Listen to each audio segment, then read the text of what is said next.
Assalomu alaykum azizlar. Mana 20-Ramazon 1447 hijriy qamariy yili 10-mart 2026 ga teng keladi. Mana shunday kunda ajoyib bir kun bo'ldi.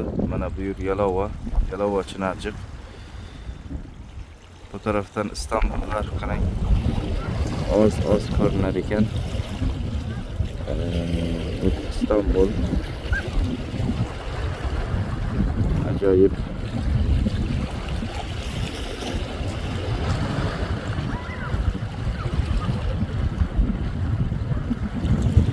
Hava biroz changli bo'lganligi uchun unchalik ko'rinmayapti.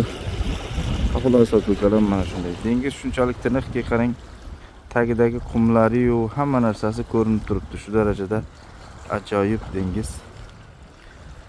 Alloh subhanahu va taolo mana shu tutgan ro'zalarimizni o'z dargohida qabul qilsin.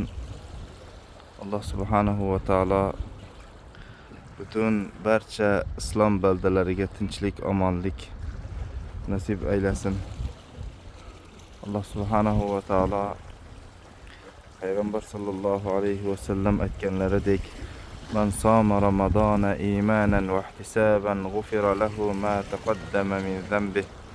Kim Ramazon oyini iymon bilan va savobini Allohdan umid qilgan holda ro'zasini tutadigan bo'lsa, barcha gunohlari mag'firat qilinadi deydilar. Mana shu gunohlari mag'firat qilingan zumradan qilsin bizlarni ham.